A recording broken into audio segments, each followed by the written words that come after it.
Bismillahirrahmanirrahim. Assalamualaikum warahmatullahi wabarakatuh. Selamat siang anak-anak. Masih semangat, sehat? Alhamdulillah. Masih untuk pertemuan kali ini ya, kalian bertemu dengan Pak Ngatimin untuk mempelajari IPA di kelas 9 ini. Karena tentu kita belum pernah bertemu ya kemarin. Terus selanjutnya pada pertemuan awal ini saya ucapkan selamat atas kenaikan kelas kalian ke kelas 9 ya. Untuk itu saya harapkan kalian lebih semangat ya, lebih untuk belajarnya lebih semangat lagi. Selanjutnya di awal ini akan saya sampaikan beberapa hal. Yang pertama mengenai KKM ya.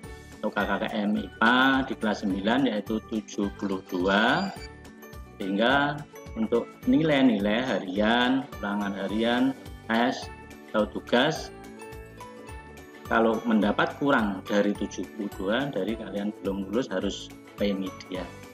Selanjutnya untuk mengenai penilaian sudah saya sampaikan. Untuk penilaian IPA ya, itu ada beberapa nilai, yaitu nilai pengetahuan, nilai keterampilan. Yang paling utama itu ada juga kepribadian, tapi yang paling utama adalah nilai pengetahuan dan keterampilan. Untuk itu Pak Ngatimin biasanya menggunakan nilai-nilai dari ulangan harian, tugas-tugas, baik tugas terstruktur atau tidak terstruktur, mandiri ataupun kelompok. Sehingga saya harapkan nanti setiap ulangan juga tugas-tugas kalian semuanya ikut dan membuat ya. Karena apa? Begitu salah satu saja kalian tidak mempunyai nilai ya, maka saya harapkan itu akan mempengaruhi kelulusan kalian. Saya biasanya di akhir semester belum saya beri nilai. Jadi harapkan semuanya itu harus kalian penuhi nilai-nilai ini. Selanjutnya kita mulai saja untuk pertemuan kali ini. Pelajaran yang pertama mengenai listrik statis ya. Mengenai listrik statis. Mungkin kalian ada yang tahu apa listrik statis itu?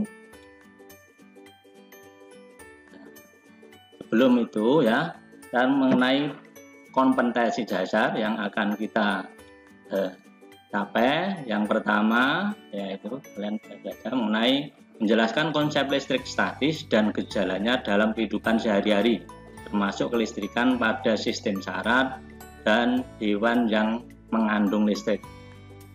Dan yang kedua mengenai menyajikan hasil pengamatan tentang gejala listrik statis dalam kehidupan sehari-hari. Adalah kompetensi dasar. Kemudian untuk tujuan pembelajaran yang akan kita capai setelah proses belajar mengajar ini, yang pertama adalah kalian nanti harus dapat menjelaskan benda dapat bermuatan listrik bila dilakukan dengan cara tertentu. Dan yang kedua ya, siswa atau kalian dapat memberikan contoh peristiwa yang menghasilkan benda yang bermuatan listrik. Dan tujuan yang ketiga, kalian harus dapat menjelaskan secara kualitatif hubungan antara besar gaya listrik dan besar muatan listrik serta jarak antara benda bermuatan listrik, atau menghitung besarnya gaya kolom. Sedangkan tujuan yang keempat, kalian harus dapat menjelaskan macam-macam penerapan listrik statis dalam kehidupan sehari-hari. Ini adalah tujuan dari pembelajaran yang akan kita capai, yang harus kalian capai setelah proses pembelajaran ini. Selanjutnya ya, kalian perhatikan biasanya sebelum turun hujan ya, sebelum turun hujan tentu banyak kejadian akan terjadi awan ya, terjadi awan. Nah, apa yang terjadi dari awan-awan itu ya, banyak kejadian bahwa dari awan itu dapat menimbulkan petir. Jadi pertanyaannya sekarang, apa atau petir itu? Petir itu apa? Ya, untuk menjawab itu nanti setelah proses pembelajaran ini tentu kalian akan dapat menjawab apakah petir itu. Sekarang mengenai listrik statis. Listrik statis, ada yang tahu mungkin kalian statis? Statis itu artinya apa? Statis artinya adalah tetap atau diam.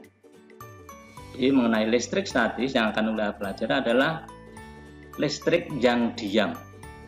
artinya tidak bergerak, tidak mengalir. Kalian di SD tentu sudah pernah mempelajari, pernah mempraktekkan, ya. Misalnya ada sepotong penggaris plastik yang digosokkan ke rambut, nanti didekatkan dengan potongan-potongan kertas yang kecil. Dari potongan-potongan kertas kecil yang didekati penggaris itu, apa yang terjadi? Ternyata penggaris itu akan dapat menarik potongan-potongan kertas itu. Kenapa itu dapat terjadi? Atau mungkin pertanyaan yang lain adalah, misalnya rambut yang digunakan untuk menggosok itu setelah pakai minyak, ya, biasanya kan kalian setiap hari pakai minyak, apalagi yang cowok-cowok itu sebanyak pakai minyak rambut yang banyak. Apakah atau juga mungkin rambut kalian setelah keramas pada waktu keadaan basah, kira-kira bisa tidak? Itu nanti bisa kamu praktekkan di rumah, ya, hingga dapat kamu simpulkan kenapa, ya, rambut yang digunakan untuk menggosok penggaris ini harus rambut yang kering, tidak berminyak dan tidak basah. Kenapa? Kalau rambut itu berminyak atau basah, nanti gesekannya yang kita gesekkan ini, ya, pada waktu digesekkan itu yang bergesekan bukan rambut dengan penggaris, tetapi penggaris dengan minyak atau penggaris dengan air, sehingga itu adalah berbeda kejadiannya. Jadi lanjutnya, ya, dari itu jadikan gambar, maka mengenai teori atom. Atom itu apa? Atom, ada yang tahu mungkin kalian? Atom bukan kacang atom loh ini, ya, tapi atom. Atom misalnya kalian ambil sebuah benda, misalnya kayu, batu, kamu potong-potong sampai bagian yang terkecil. Bagian dari terkecil dari sebuah benda itu adalah menurut Dalton disebut atom. Atom itu dari bahasa Yunani, yaitu a dan tomos. A tidak, tomos dibagi. Artinya apa? Atom itu adalah tidak dapat dibagi lagi. Itu menurut John Dalton.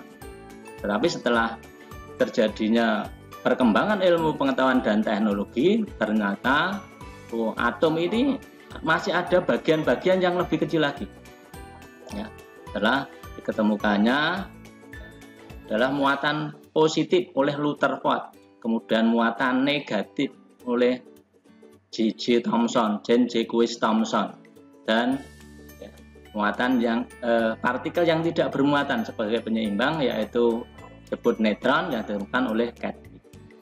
Jadi di sini kalian perhatikan bahwa atom adalah penyusun dari benda yang paling kecil.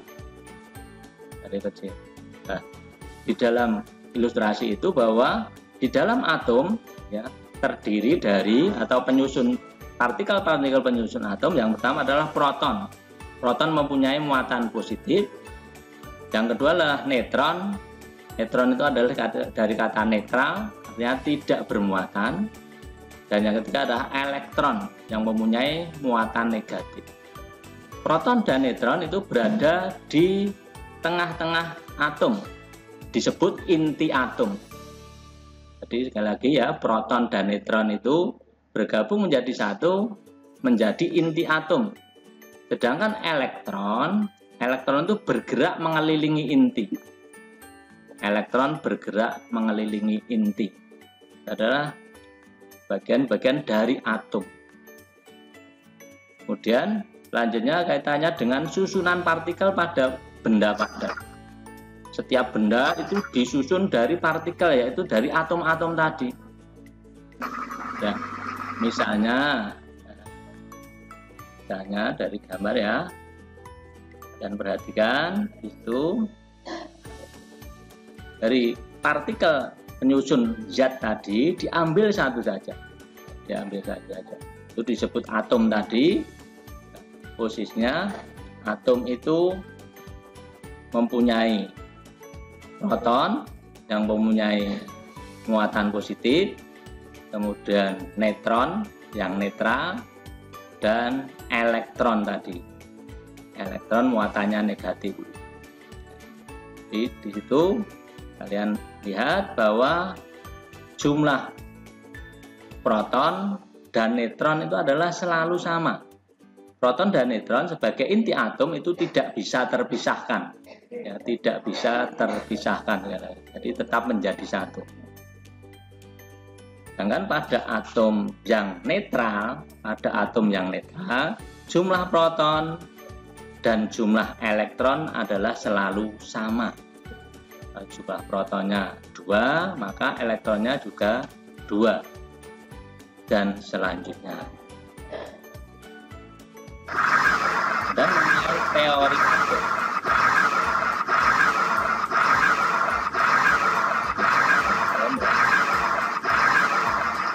Dari teori atom kan kita dapat simpulkan ya tadi bahwa atom terdiri dari partikel-partikel antara lain yang pertama proton muatannya positif, yang kedua adalah elektron yang mempunyai muatan negatif, yang ketiga adalah neutron yang tidak bermuatan atau netral.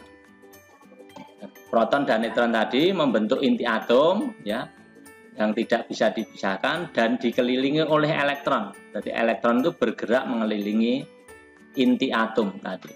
Sedangkan elektron dalam mengelilingi inti atom ini adalah bertingkat-tingkat. Jadi berlapis-lapis, ada banyak lapisan. Setiap lapisan itu diisi dengan jumlah elektron tertentu. Jadi kalau nanti kalian di SMA pelajaran kimia itu ada teori Aufbau. Teori Aufbau itu ya, menyatakan bahwa tingkatan-tingkatan atau pada kulit-kulit di atom itu diisi dengan jumlah elektron tertentu. Misalnya kulit pertama diisi 2 elektron, yang kedua adalah 4 elektron, yang ketiga 8, dan seterusnya. Nanti akan kalian pelajari waktu di SMA nanti kalau kalian mengambil jurusan IPA tentu saja. Setiap tingkatan itu mempunyai energi yang berbeda, dan elektron pada kulit yang terakhir atau disebut kulit valensi, elektron valensi itu mempunyai, karena jarak dari intinya yang paling jauh sehingga gaya tarik dari inti itu sangat lemah, sehingga elektron valensi itu besar kecenderungan untuk lepas berpindah ke atom yang lain. Sehingga bahwa dari penjelasan Bapak tadi ya, kalian bisa menyimpulkan yang pertama, atom itu yang pertama bisa netral ya, netral artinya apa? Netral itu tidak bermuatan. Itu yang bagaimana bila jumlah proton dan jumlah elektronnya sama, itu disebut atom netral ya, atom netral. Yang kedua, karena sesuatu sebab elektron tadi bisa berpindah-pindah dari atom satu ke atom yang lain, yang elektron yang paling luas. Sehingga atom itu bisa juga bila suatu atom dia kehilangan elektronnya, berarti kekurangan elektron, maka itu disebut atom yang bermuatan positif. Sedangkan atom yang menerima elektron, ya, sehingga jumlah elektronnya menjadi lebih banyak, disebut atom bermuatan negatif. Jadi, sekali lagi, atom itu ada 3 jenis. Yang pertama, dia netral bila jumlah proton dan elektronnya sama. Yang kedua, atom bisa bermuatan positif bila dia kekurangan elektron. Kekurangan elektron atau mungkin jumlah proton lebih besar daripada jumlah elektron.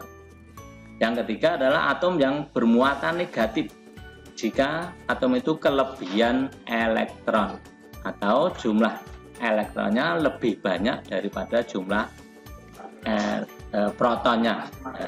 Ini mengenai teori atom.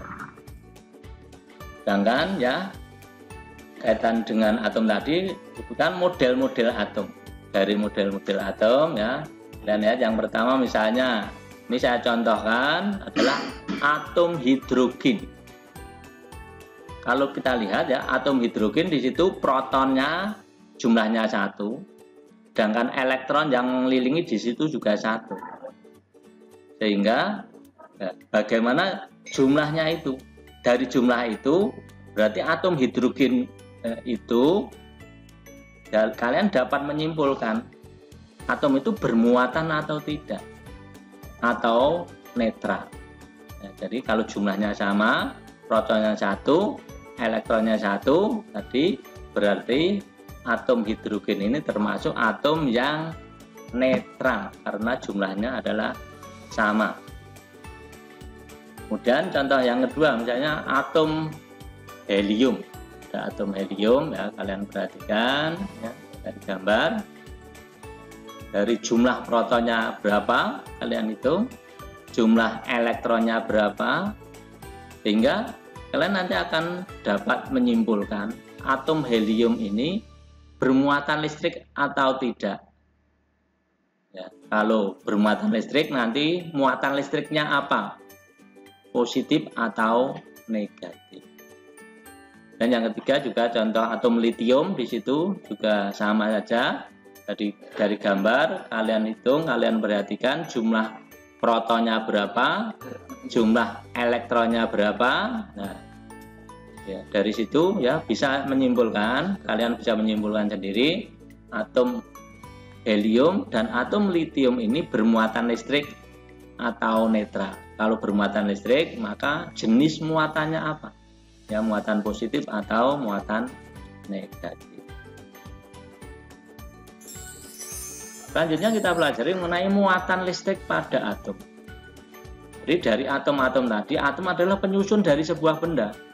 Jadi kalau atomnya tadi bermuatan listrik positif misalnya, maka bendanya juga akan bermuatan listrik.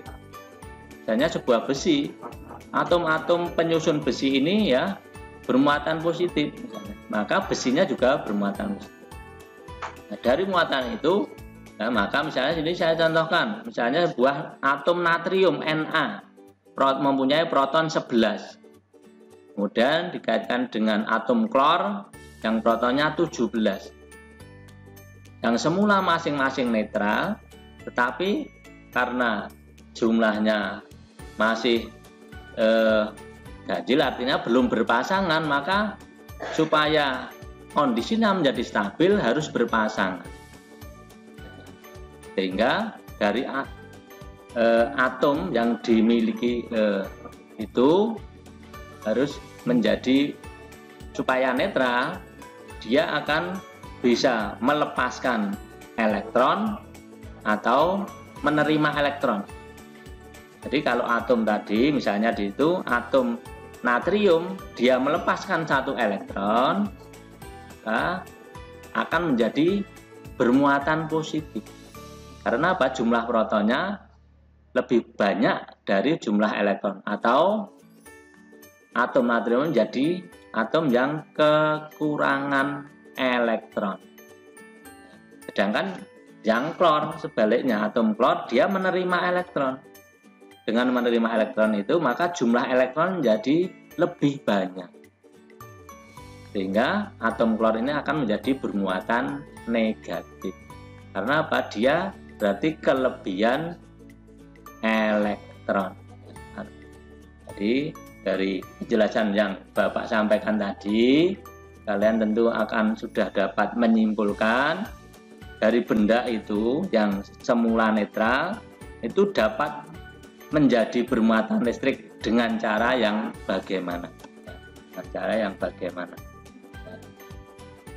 Jadi ya, lagi dari penjelasan Bapak tadi bisa disimpulkan misalnya ya, sebuah benda atau yang terdiri dari atom-atom yang netral, apakah dapat menjadi bermuatan listrik atau tidak? Lalu bagaimana caranya? Kemudian jenis muatan listrik yang kita ketahui tadi ada berapa? Jadi dari penyusun atom tadi yang bermuatan listrik kan ada dua, yaitu proton muatannya positif dan elektron muatannya negatif.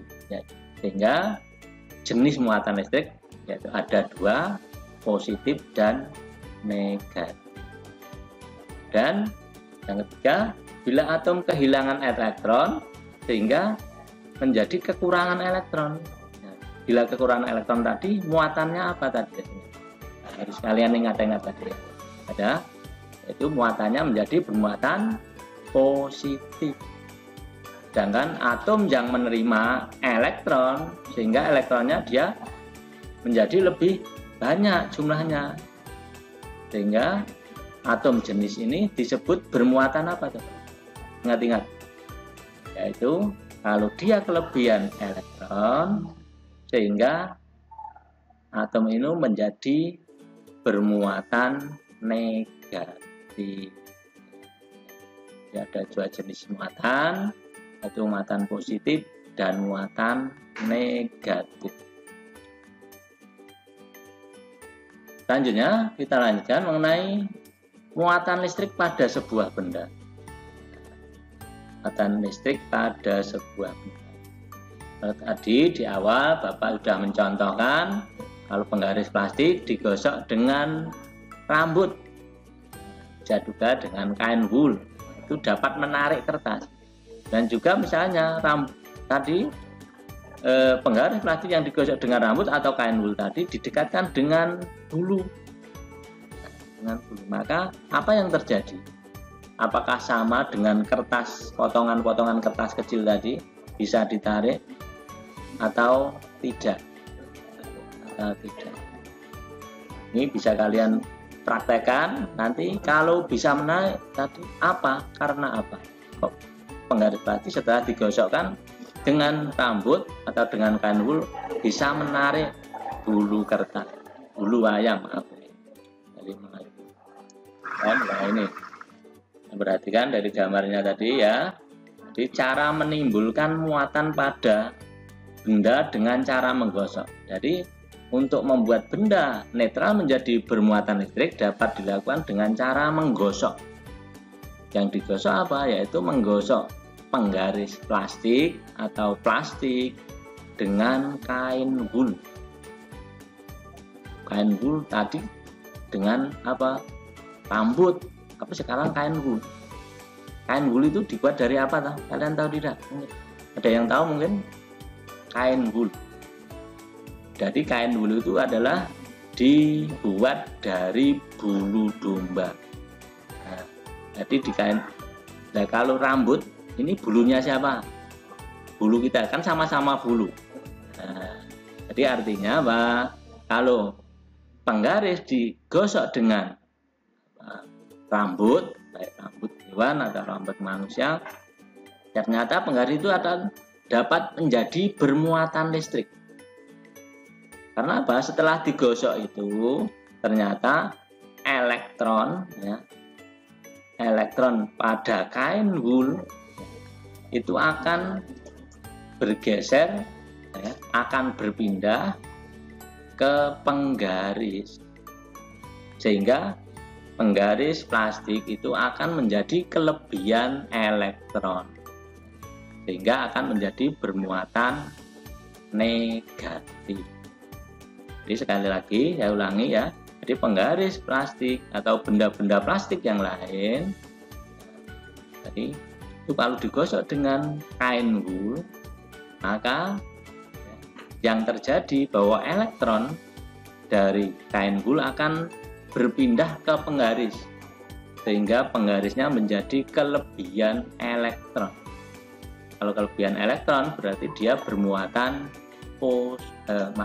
bermuatan negatif ya. Kelebihan elektron maka bermuatan negatif. Sedangkan kain woolnya dia yang kehilangan elektron menjadi kekurangan elektron, sehingga bermuatan positif. Jadi sebaliknya.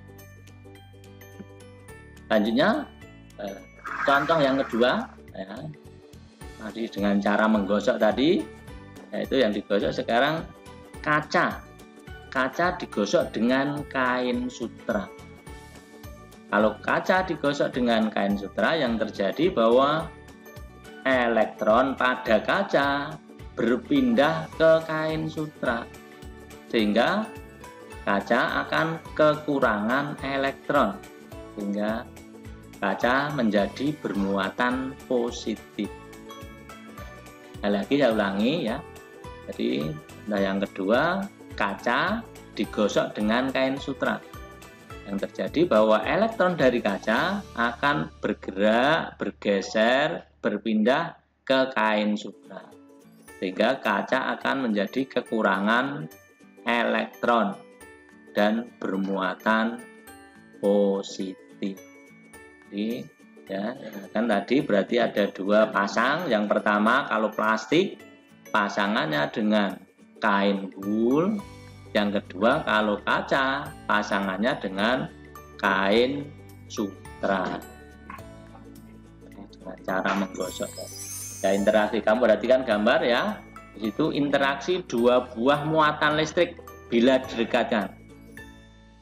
Kalau benda-benda yang bermuatan listrik tadi didekatkan, kalau muatannya sama, di situ kaca dengan kaca. Jadi kaca yang telah digosok dengan kain sutra tadi menjadi bermuatan positif, didekatkan sama-sama muatan positif. Yang terjadi apa? Saling tolak menolak, tidak mau. Nah, tidak mau. Kemudian juga misalnya ya penggaris dengan penggaris, muatan negatif dengan negatif, kalau didekatkan ya tidak mau, saling tolak menolak atau saling menjauh. Seperti manusia, kalau manusia, kalau yang cewek itu ya cewek kok karo cewek, cowok karo cowok, ya menyalahi kodrat jenenge. Nah, tidak bisa. Nah, ini jadi tentu tolak menolak, tidak mau yang sama. Nah, ini kemudian ya selanjutnya sebaliknya, misalnya plastik yang muatannya negatif didekati kaca yang muatannya positif. Yang terjadi apa? Nah, maka keduanya akan saling saling tarik menarik. Ya, makanya kalau cowok ya otomatis tertarik pada cewek, cewek tertarik pada cowok, bukan cowok karo cowok, cewek karo cewek. Enggak. Ya, itu. Jadi yang berlawanan, muatannya berlawanan, kalau didekatkan akan saling tarik menarik. Itu bila kita dekatkan antara muatan-muatan benda-benda bermuatan lain, baik muatan yang sama ataupun tidak sama. Dari pembelajaran yang Bapak sampaikan tadi, maka dapat kita simpulkan bersama-sama ya. Yang pertama ya, kesimpulannya adalah penggaris plastik yang telah digosok dengan kain wool tadi ya, misalnya menjadi bermuatan negatif ya. Kalau didekatkan dengan kaca yang muatan positif, apa yang terjadi tadi? Kalian bisa menyimpulkan. Jadi muatan positif didekatkan dengan muatan negatif. Yang kedua ya, jenis muatan dari penggaris yang telah digosok dengan rambut atau kain wool tadi. Apa yang terjadi? Jadi penggarisnya menjadi bermuatan apa? Tadi kalau elektronnya pindahnya dari kain wool ke penggaris, sehingga penggaris menjadi kelebihan elektron. Kalau kelebihan elektron berarti muatannya apa? Nah, kalian bisa menyimpulkan. Dan yang ketiga, dan juga dengan kaca. Kaca setelah digosok dengan kain sutra, maka yang terjadi pergerakan elektronnya dari kaca ke sutra. Berarti kaca menjadi kekurangan elektron. Kalau kekurangan elektron, sehingga muatan dari kaca apa? Kalian masih ingat tadi ya, benda yang kelebihan ya, atau proton atau ya, kekurangan elektron. Artinya apa? Selanjutnya ya, bahwa muatan yang sejenis, misalnya tadi ya kaca dengan kaca atau penggaris dengan penggaris, kalau muatannya sama atau sejenis, kalau didekatkan bagaimana tadi reaksinya? Semakin mendekat atau semakin menjauh. Dan juga muatan yang tidak sama, ya, tidak sama. Jadi misalnya penggaris dengan kaca yang saling-saling bermuatan tadi. Yang satu muatannya positif, yang satu negatif. Saya contohkan ya pria dan wanita tadi, kalau didekatkan bagaimana. Sehingga dari pembelajaran tadi untuk mempermudah mengingat, ya Bapak ada ya semacam untuk kalau dulu itu ada jembatan kata ya, ini untuk mempermudah mengingat saja. Yang pertama ya diingat-ingat untuk mempermudah ya, plawowopla negatif. Artinya ya ini itu plastik, wo itu wool. Jadi plastik ya pasangannya wool. Plastik bila digosok dengan wool, wopla itu arah elektronnya, elektron berpindah dari wool ke plastik, sehingga plastiknya menjadi bermuatan negatif. Jadi sekali lagi plawowopla negatif. Itu yang pertama. Yang kedua adalah kasu-kasu positif. Apa artinya kasu-kasu positif? K itu kaca, su adalah sutra, sehingga kaca itu pasangannya atau digosok dengan kain sutra. Kasu yang kedua adalah elektronnya. Elektron berpindah dari kaca ke sutra juga, sehingga kaca menjadi bermuatan positif. Anak-anak sekalian yang saya cintai, yang saya banggakan, demikian ya untuk pembelajaran pada sesi ini ya. Saya harapkan kalian bisa menerima apa yang saya sampaikan Bapak. Kalau nanti belum jelas, nanti bisa ditanyakan lewat misalnya WA juga bisa, atau besok pada waktu bertemu di sekolah. Nah, pada saat ini kita belum bisa bertemu karena kondisi. Saya harapkan kalian selalu sehat juga dan semangat. Dan yang terakhir, sebelum saya akhiri untuk pertemuan kali ini, nanti kalian ada tagihan sedikit. Ini saya harapkan dikerjakan di buku tugas. Ya, jadi semua harus mengerjakan dan dikumpulkan besok pada waktu masuk. Jadi sekali lagi semua harus mengerjakan. Kali ini kalau belum bisa browsing, bisa tanya temannya, baca buku, kan sekarang media pembelajaran banyak. Jadi sekali lagi ya, terima kasih atas perhatiannya. Kurang lebihnya mohon maaf. Akhir kalam, wassalamualaikum warahmatullahi wabarakatuh.